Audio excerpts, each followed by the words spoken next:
What did Jesus mean when he said, go and make disciples? Is it a new rock band that he's talking about? How many ministers are disciple makers? Are ministers just telling people to do the work, but not doing it themselves? What about you? Are you discipling anyone? Join us on this edition of the Winning in Ministry podcast as we dive into the role ministers play in making disciples.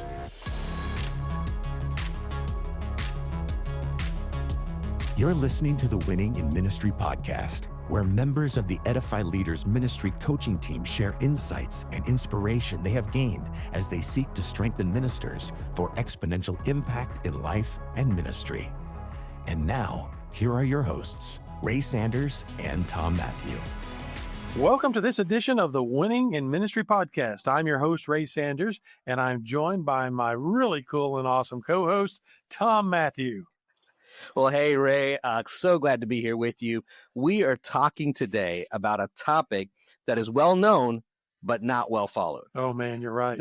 The word disciple is something that many learn from day one on their faith journey. Jesus had disciples who followed him. And then before he left, he gave this one assignment, this mandate in Matthew 28. All of us would be familiar with this, right? If you've heard this, it's the Great Commission. Oh, yeah. And what does it say? Go and make followers? Well, it says make disciples. It makes disciples, right? Go and make disciples. In other words, disciples, making disciples, making disciples. Disciple making is the name of the game. Yeah. But when you ask most believers, who are you discipling? Most often, it's crickets. Oh, yeah. Chirp, right? And Well, Tom, on today's program, we have some disciple-making machines in-house with us, in studio with us today. And we have a couple of pastors who are really passionate. I've been running alongside these guys for several years, some of them much longer than others, one in particular. And the topic, is about disciple-making. These guys are living it out. They are practitioners. They're doing it. Number one on the list is Pastor Cavalcante, and then we have Pastor Randy Davis. Hey guys, thanks for being with us in studio today. You bet. Thanks for having us. Yeah, thank you for having us here. It's an honor. Cayo, Randy, if you want to take a moment just to introduce yourselves, give our listeners just a little bit about who you are, where you're pastoring, just in a nutshell, so our guests are able to kind of get a glimpse into your worlds and who you both are. Well, I'm Randy Davis. I'm the Connect pastor at First Baptist Friendswood, Texas. Go Shorthorns. And so that's my role. I am everything adults here with my church, and from young adults to the older adults. But I disciple some folks throughout the week and discipling people throughout my ministry career. Now that ministry career, some people might think you're older than Moses, but you actually started ministry at what age, Randy? I know, but tell our listeners. God called me to ministry at 16 years old under our youth pastor, Michael Catt. That's right. The late Michael Catt is somebody who poured into you and I as youth together. And I just want everybody to know, I'm going to go on record here. Randy was my first friend when I came to faith, my first Christian friend. And it was incredibly awesome to have him be the one that I've been on the journey with for all these years. Yes. My pleasure. All right, Cayo, tee it up, buddy. Tell us a little bit about your story. So I'm Cayo Cavalcante. I'm originally from Brazil, so you can hear a little bit of my accent. It's not a Texas accent. It's a Brazilian accent. Hear an accent? Do you hear an accent? I don't hear the accent. It's all proclaimed. Cayo.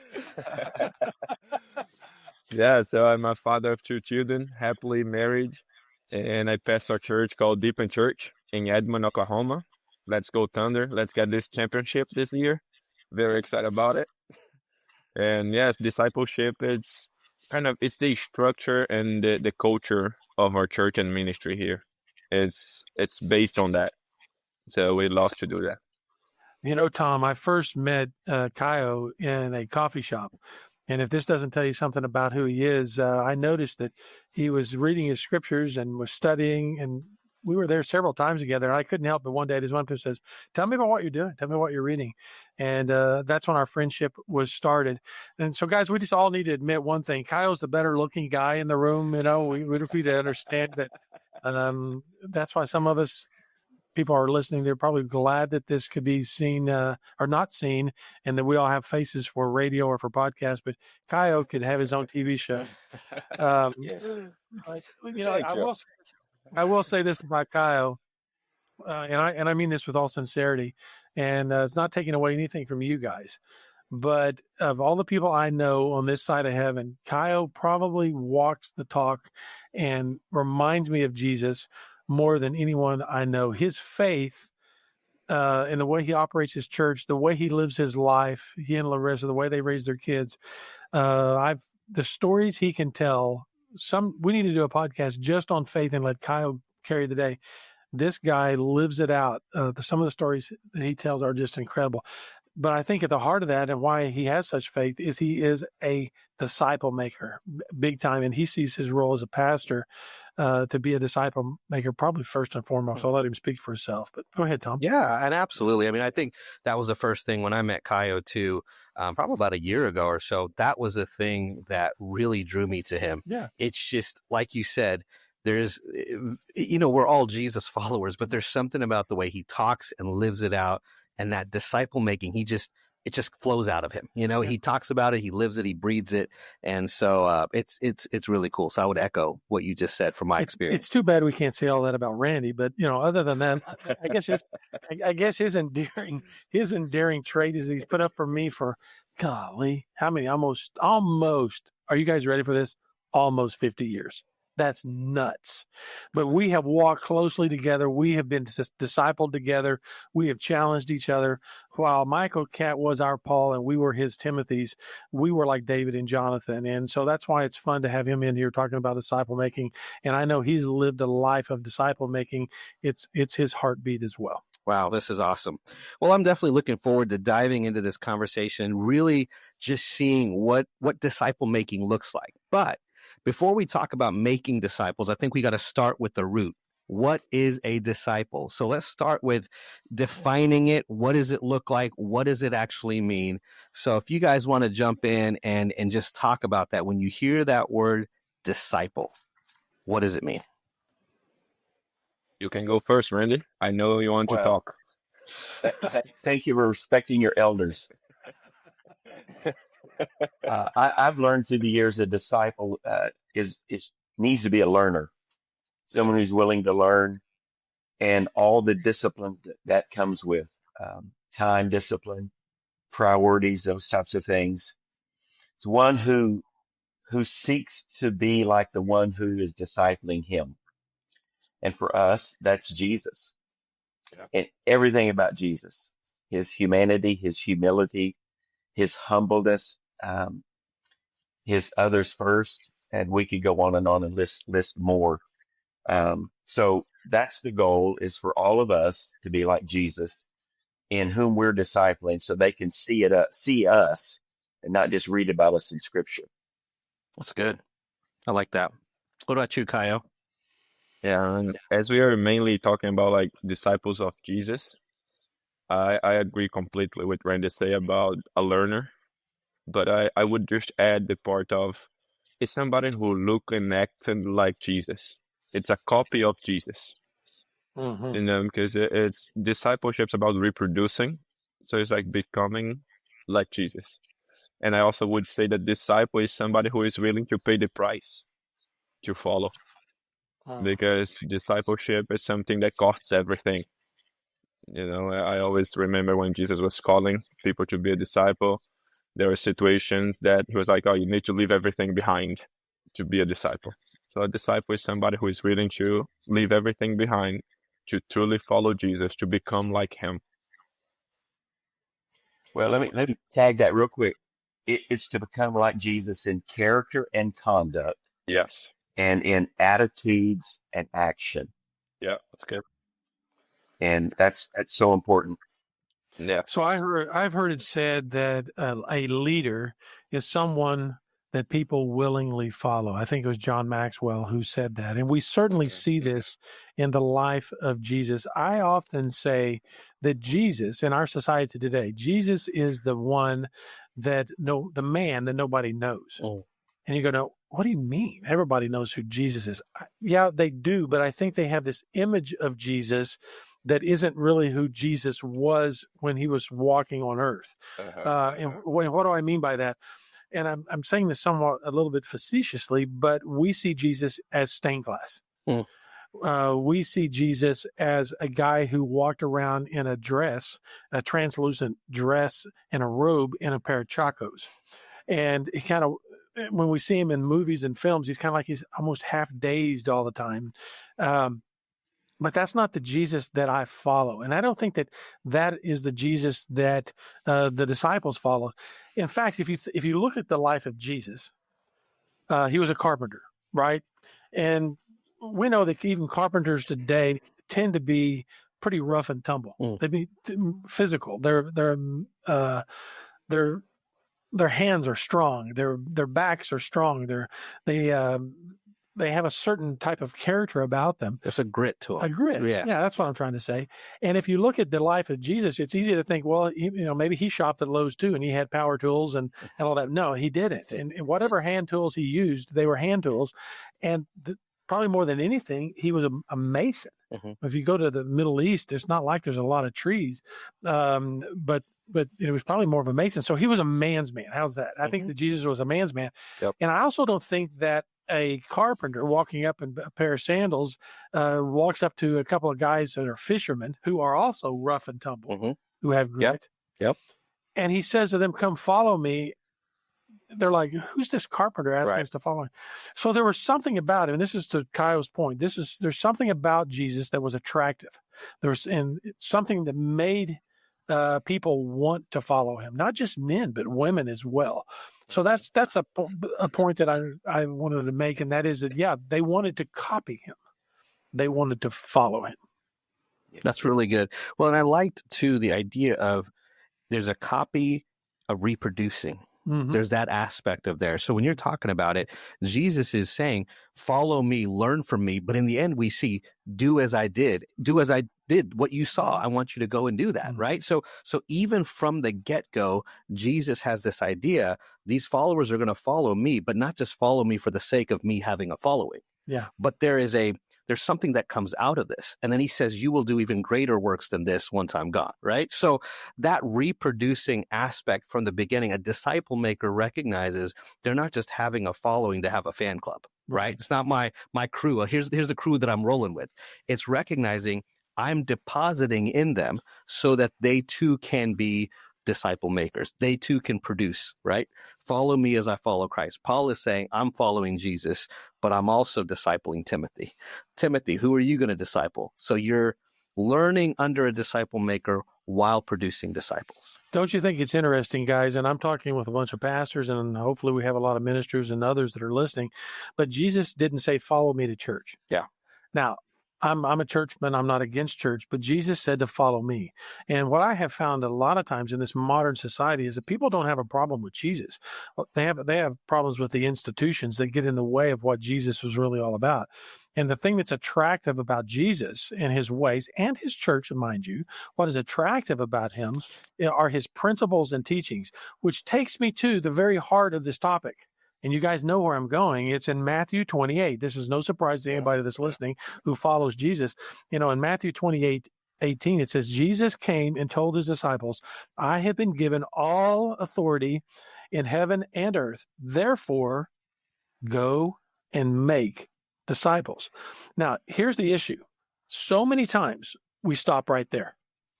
I come from a faith heritage whereby, it's a very strong evangelism background. And it's always about, seeing people come to the Lord. And I'm not against that at all. But you know what? I don't mean to offend anyone, but Jesus didn't say, go therefore and save everyone. Jesus said, go and make disciples. And Randy, you and I have talked about this many times. If you're making disciples, it's a statement that is really saying, you've already brought someone to the faith, but now you're committed to seeing them grow up. to see them submit to that lordship, to the principles and teachings of Jesus. And that passage goes on to say, it didn't just leave it at make disciples. It says of all nations. So it's not just a local thing, baptizing them in the name of the Father with the first act of obedience, right? And the Son and the Holy Spirit. And there it is. Teach these new disciples to obey all the commands. Now, bear with me. All the commands. I think Jesus is tipping his hat, and sometimes we lose the very heart of discipleship. What are we supposed to be teaching people? What did Jesus say was the greatest command when he was faced with a teacher of the law? It wasn't to learn as a disciple the teachings of 600 plus items in the Torah. What Jesus said, go teach people how to, are you ready? How to love. He said the greatest the greatest commandment is to love God, love others as you love yourself. It's all wrapped up in love. And that's, that was in Mark 12, 28 through 31. So if we're not careful, we get tied up into the legalities, the technicalities, the curriculum, dare I say, the teaching. We think teaching means curriculum. And disciple making isn't about a curriculum. It's about coming alongside life on life, loving someone as Christ loves the church, as he taught us to love, and is to teach people how to love and lead people in the way of Jesus. Yep. Yes. 100%. And I think the thing that happens is it often gets kind of relegated to a program. Oh, yeah. Right? This is discipleship. This is this program. This is small groups. It's like that versus recognizing there is an organic nature to discipleship, right? Jesus traveled with these people. He went one-on-one with them. He had times where he was teaching them. He had times where they were doing things together. He had times where they were just on the road hanging out, right? And then there were other times where they were ministering. Hey, there's, all these people on top of the hill. I'm preaching the Sermon on the Mount. I'm doing, you know what I mean? So there's this, it's not, all right, it's 10:30 Sunday morning in this classroom over here. We're going to have discipleship. It's not like that. It wasn't a program. Can you imagine Jesus setting up desks and chairs and round tables and saying, okay, guys, today we're going to do discipleship. And unfortunately, that's where the institution gets in the way. We're going to unpack this in a minute as to why don't ministers push more in regard to disciple making. Are they actually disciple making themselves? And I think you hit on it at the core. It takes time, and it's about relationships. So let me pose another question. We've already kind of posed it. I think we've unpacked what it means to be a disciple. What is disciple making? So why aren't we as individuals? Why isn't the church? Why aren't pastors making disciples? We're busy with the big room. We're busy with programming. We're busy with all the stuff you just talked about. We've got the church thing down. Mm-hmm. But why aren't we, as ministers, as individuals, why aren't we making disciples? What do you guys say, Cayo, Randy? Yeah. So by meeting with a lot of pastors and talking, I see that one of the main problems is the lack of being a disciple, because you cannot give what you don't have. This is one of the basic things. And I always say you have to be a disciple first. You need to learn first. When Jesus said, go and make disciples, that moment Jesus was ascending to heaven, and you don't see anybody yelling and say, what is that? How do we do that? You say, nobody did that, because they knew what that meant. It meant do for others the exactly same thing that I have done for you. So they would just reproduce what Jesus had done for them. So a lot of pastors, they cannot reproduce in their church because they're not really open to receive. That's when the pride comes. Pastors who are not really willing to be accountable to somebody, to be completely honest and vulnerable to somebody, because there is no discipleship without vulnerability. There is no way to be a disciple if you don't open up. That's good. Yeah. So Kyle, what I hear you saying is we put a lot of emphasis on whether or not ministers ought to be making disciples, but you're even going back a step in saying, are you being discipled? So if we have a minister that's out there, it's so easy to be the one leading out front on the stage, leading the charge, if you will. But who's discipling you, Pastor? Mm-hmm.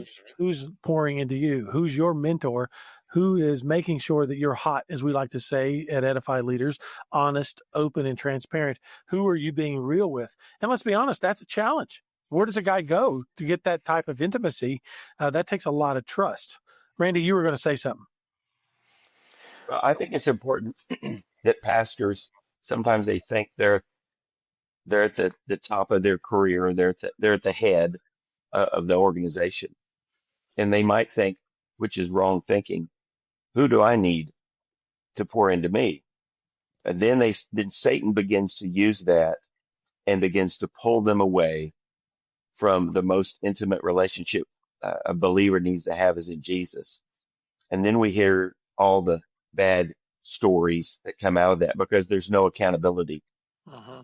Every pastor, every person, a believer needs some accountability, and it's vitally important. That's why I love Ray. Ray and I hold each other accountable, and it's very important that we do that for one another.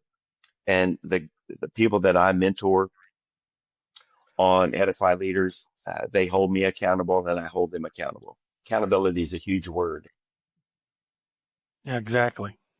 So when you talk about, when you guys both think about that idea of making disciples and pastors not doing it, you're saying, hey, they're not receiving it, so they can't give it away.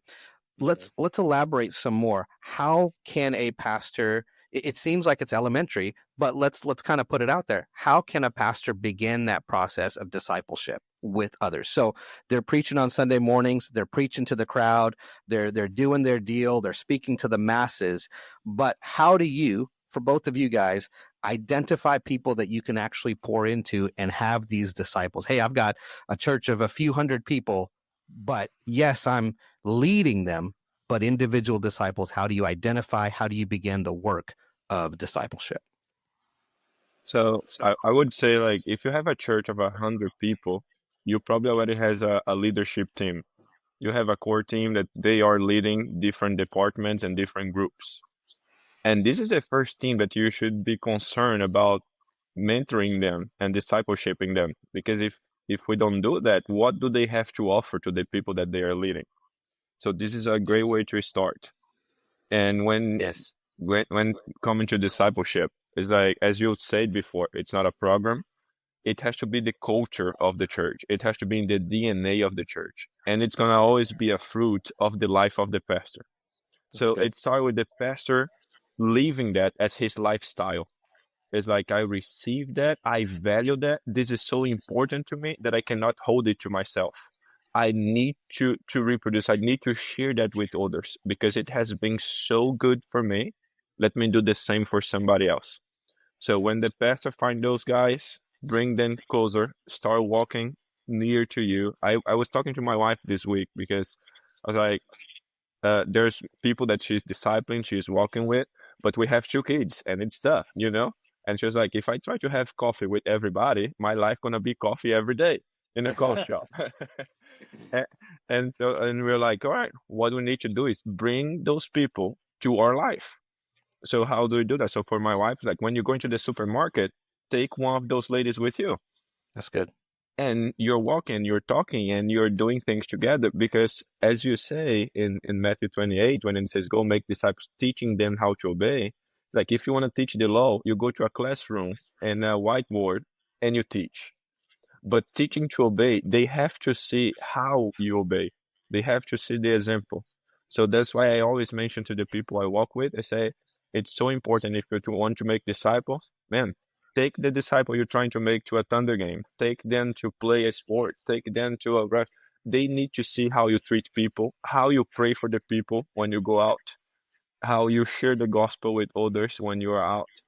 They have to see the gospel in action in your life, what it looks like. Let me, that's really good, Cayo. I want to hit on something there.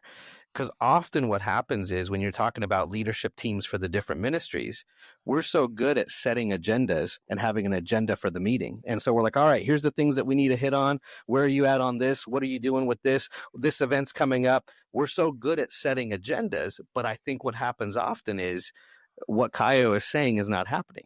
Because we're thinking, well, they should be discipled by themselves. They should be reading the Bible and growing. When we come together, it's business. And so a lot of the focus becomes on the business aspect, which the business aspect's important. We got a job to do. There's got a stewardship. But I think that's probably where this discipleship component doesn't come in, because you're thinking, well, they'll just handle it. But if they've been put under your care, even with what Cayo is saying, you're saying, no, that's a primary group of people that God has placed in your life to, in stewardship, you're not just executing the X's and O's and running the plays. You also need to be discipling them and helping ensure that they're growing in their faith. Would you agree with that, Cayo? Oh, yeah. And one thing that you say that's so important is like, when you look to your leadership team, what do you have? Do you have employees and volunteers, or do you have friends?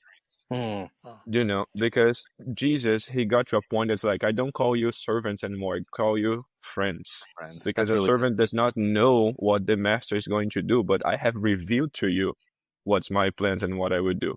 So like when I want to make disciples, I need to bring them closer. So like right now, my leadership team that I have in the church, at least once a month, I have a day that I bring them to my house and I say, we're going to have dinner together. We have a time in the living room together where we talk about our victories, our challenges, and like it's very personal that we make that friendship and a walk together, because that's what Jesus did.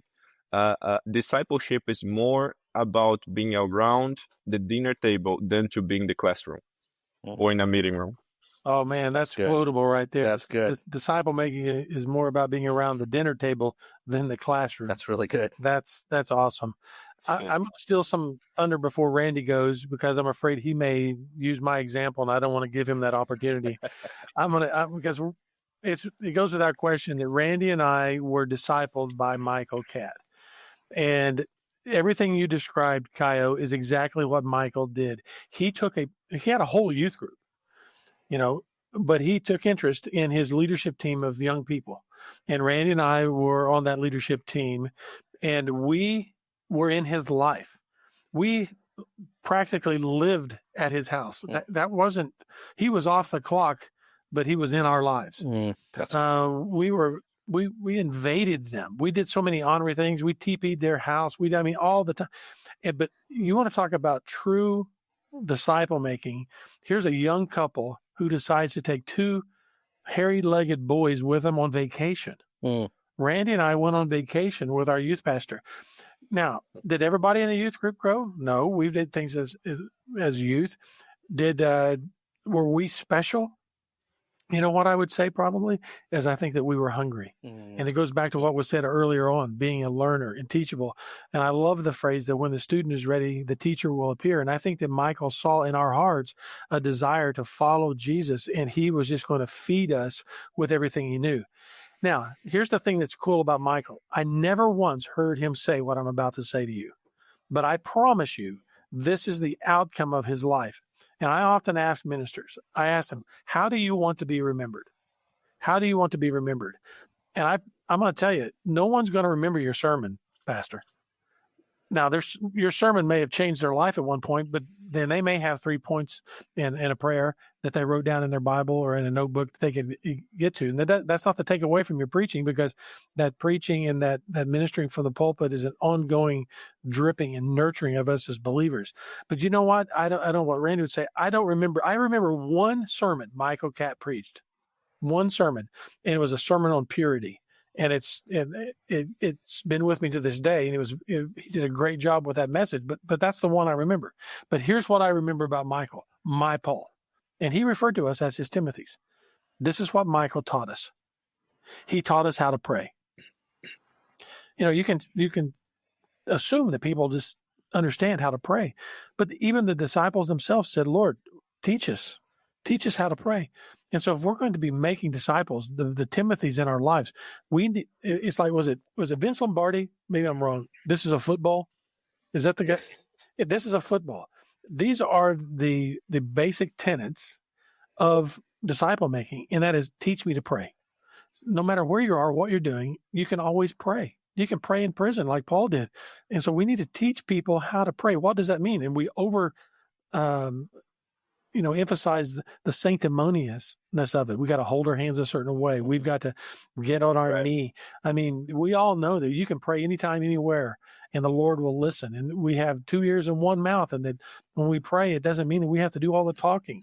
People don't know this, that part of prayer is just listening. So, I mean, I'm not going to go into the whole thing, but that's number one. He taught us. Michael taught us how to read our Bibles. I still have the first Bible he gave me, and it is worn out. And he taught us. The Bible that's in front of me today has signs of that. I mean, how to highlight, how to mark in my Bible. Michael Catt taught me that. He taught me how to do that. He raised me up and taught me how to read my Bible. I'm approaching my 17th time through the scriptures, and it's only because of Michael. Not because he sat me down, put me in a classroom and said, this is what you need to do. He lived it out. He walked alongside me. And then we can do all that, but then he taught us how to share our faith. If you were to ask with a show of hands in your church, how many people could say, I know how to share my faith? I'm afraid there would be very few hands up. And in the least, people need to know how to share their story and their testimony and a life that's been changed by the gospel, but they don't know how to share their faith. They don't know what scriptures to point to. You know, we talk about the Romans Road or whatever, EE or, the 4 spiritual laws. Those are all techniques. And I'm not saying you have to adhere to any of them, but if you're making a disciple, they're going to know how to share their faith. And this is something that I love to touch on too. Is the other thing that Michael taught us was how to share, not just how to share our faith, but how to serve. And I think Michael recognized that in order to get to Matthew 28, you have to go through Matthew 25. And Matthew 25 has all kinds of things it says, but it says, when did you? And it's all about serving. And the true sign of a disciple is a heart that serves and loves others. The least of these. And there's 2 people that Jesus is talking to in Matthew 25, and some that did it and some that didn't. They didn't know when they served anyone. And the Lord said, exactly. And what that means is, I don't think you actually knew me. Because if you really, truly know Jesus, you're going to have a heart for serving others. And what did the Lord say in John 13:35? He says, they will know you are my what? Disciples.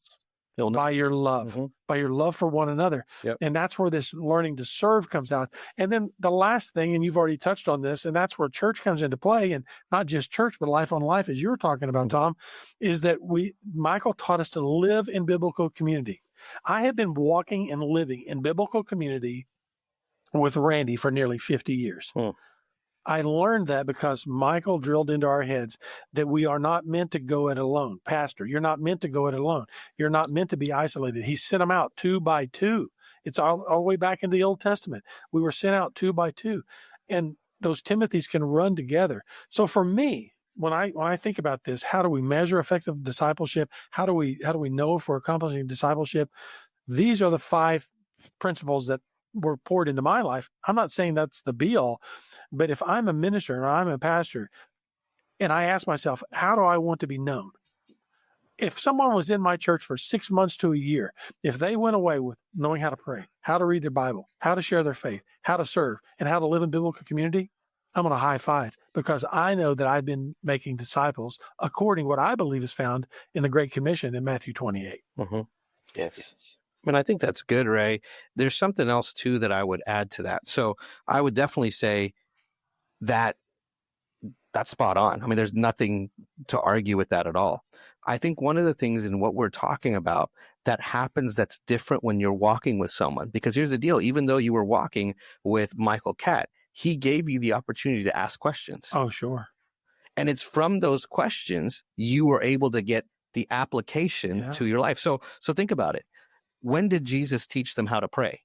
When they asked, Lord, teach us how to pray. Yeah. So when you're in a classroom setting, you're hearing a teacher teach and you're just receiving, but they may have Q&A at the end, but that's besides the point. But when you're walking, like Cayo was hitting on earlier, when you're sitting at a Thunder game or when you're going in the halls at some place or at the supermarket and there's actual interaction happening, that's what's going to cause them to go, okay, Pastor Randy, why did you do that? Right? Pastor Cayo, why did you tell that person that? And then it's a teaching moment to say, here's what I was thinking in that moment. Here's what I sensed. Here's what the Holy Spirit put on my heart. They're able to see that in action, but that doesn't come in a classroom setting where you're going, okay, today we're looking at chapter 2, and here's my PowerPoint presentation.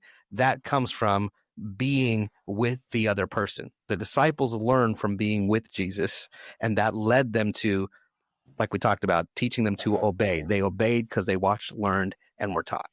Yeah. Just another thing that I would add on the list as well is the continuation for the reproducing part. Mm-hmm. There is a book, it's called The Making of a Disciple by Kelly something, I forgot his name. And he says this: you only know that you are efficient in your discipleship after the 4th generation. When your disciple makes a disciple that makes disciples. And it was like, makes sense. Because if you think about like, what showed the success of the disciples of Jesus? Because they continue reproducing. It didn't stop on them. You know, they're making more disciples. So that reproducing part, I think it's another thing that we need to look in the success of the discipleship we are making, if they are replicating that with somebody else. That's good. Let's get practical. How does that happen? Randy, I know you're making disciples. Cayo, I know you're making disciples. You've given us, we've talked about it, but if someone's listening and they're thinking, okay, it's Sunday, just around the corner. I've been doing all I can just to run my church. I'm a business administrator. I'm a vacation Bible school leader. They're doing everything. I mean, all the things that a modern church requires. I don't have time. What do you say to that? What would you say to somebody? Where do they start? How do they get going? How do they connect themselves with the Great Commission in a practical way? Well, how does the rubber hit the road here? For me, real quick, the pastor is the top of the CEO in the world as he's seen. My encouragement to all pastors is to pastor your staff, shepherd your staff, disciple your staff, because they're going to help touch others that he can't touch from the pulpit, from the Connect groups, Sunday school. And very few pastors, I've been in ministry for a long time, very few pastors pastored me, shepherded me, discipled me. So if you disciple your staff like Jesus discipled his disciples, then what did they do? We're the recipients of all that, right? We're the generation that Cayo talked about, reproducing. And then as a staff person, I go touch my leaders. I pour into them. I disciple them. We have misunderstood and miscategorized and misidentified what success is in ministry. And think about Jesus's success. He had 12, actually 13, once the one went and hung himself, right? But what they do? They changed the world. Was Jesus successful? Absolutely. And then we got to remember the word go in the original language means as you are going. And Cayo is describing that very word. He brings them to his house. They go play ball together. They go do things together as you're going. I've got a guy that just joined our church, he and his wife. And he took me to the airport so I could fly back to Oklahoma a few months ago. And he said, Randy, here's my definition of discipleship. As you're going. As he's taking me to the airport, he and I are conversing. So we got to remember, life is not about us; it's about others. That's good. And now, Randy, I know you enough, probably as well as anybody other than your wife. It doesn't just stop with staff. You have people in your life. You have people. It's a beautiful thing coming to you, say, "Would you disciple me?" And those people aren't just in your staff. So in addition to anything you're doing inside the church, you personally are finding time to raise up Timothy's. How do you manage to do that and be a pastor? Ray taught us priorities. Yep. Matter of fact, our Wednesday night Bible study was priority. Remember that, Ray? Priority. You mean Michael taught us priorities? That's right. Michael taught us priorities, but that was the Wednesday night theme, priority. It's all about priority. And it's not interruptions. It's divine intervention that God wants these people coming into our life because they see us doing it. And if you're hearing this as a pastor and you don't have people coming to you, I would encourage you to get on your knees and ask God to help you realize that these people who are coming to you for a divine appointment. Divine appointment.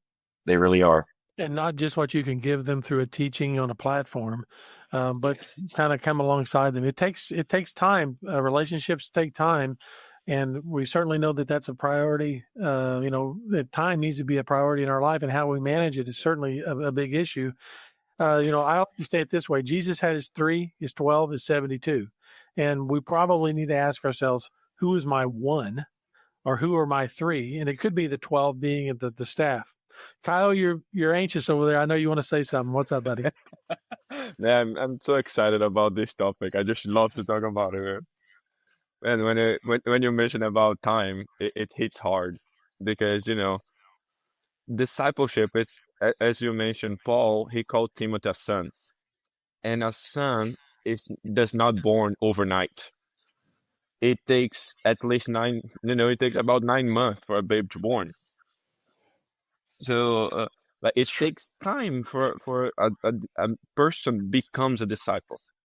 My pastor and mentor, he used to say, a disciple is conceived in pleasure, but it's born in pain. It starts with those funny moments that I say. You go to a Thunder game, you are conceiving. It's like that moment of pleasure between a couple. You're conceiving the baby, but the moment of labor is a moment of pain. So the moment the disciple actually becomes officially, it's when that person goes to the painful time and they come to you. When you confront them so hard, but they stay. Do you remember when Jesus say, all those people are leaving. You guys don't want to leave as well? You can go. Yeah. You're free to go. Tough love. That's true. So you see that the freedom in discipleship. So discipleship is not control, it's freedom. But for you to build that, it takes time. It takes the time of investing on them. And we need to be so careful with that. Because if we have time for everything, but not for discipleship, we are failing in our ministry.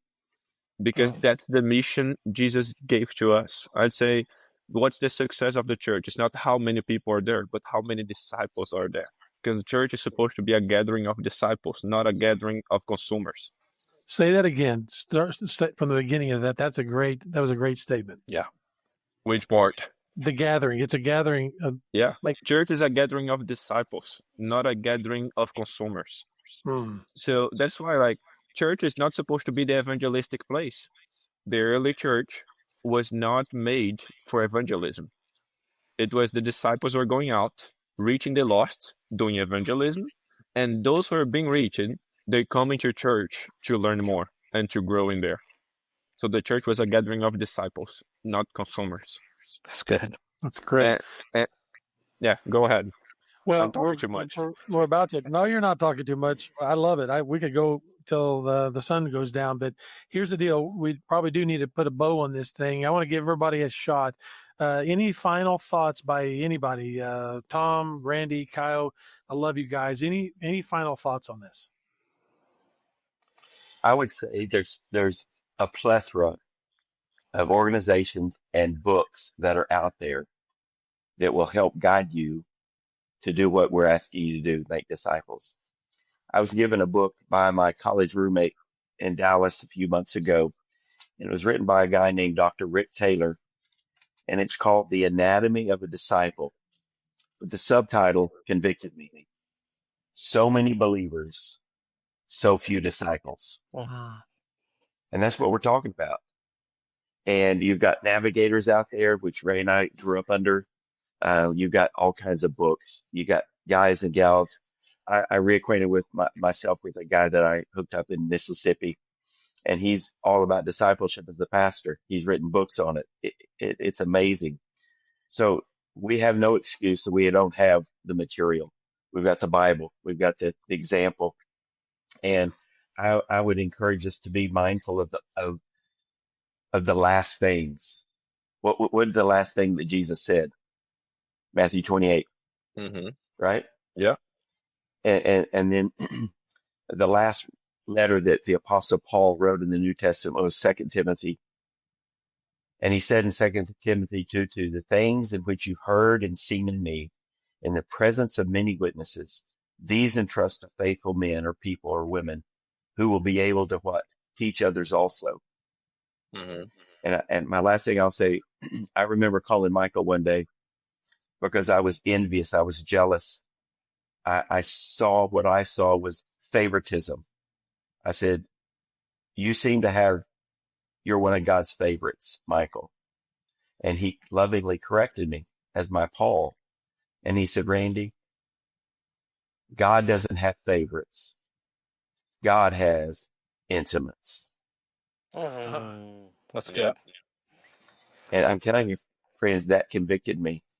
So I pray whoever's listening to this, that you will become intimate with the Father and have a relationship with Jesus and be guided by the Holy Spirit to make a difference in one person's life who will then see multiplication happen. The 2 become 4 and the 4 become 8 and the 8 become 16. And that's how I think Jesus wanted us to change the world, not by addition, but by multiplication. That's good. Awesome. That's good. What about for you, Cayo? That was great, Randy. I loved it. Praise the Lord. I would just repeat the things that we mentioned here. It's like, man, how to start and all that. Look for somebody. Be praying for that. And I even advise you, edify leaders, reach out. You can find great pastors here and leaders who can help. But always pray and say, I need somebody, and be open for that. And make the adjustment in the mind of what success really looks like in ministry. Because it's not about really the numbers, but the quality. That's good. Yeah, because I once that hit me when a pastor was preaching, and he said, one of the worst things is if we do everything else but not obey the one thing that Jesus told us to do. If we built a church that was very nice in technology, that was huge, that had a great attendance on Sunday, that had beautiful events, but there was no disciples in there.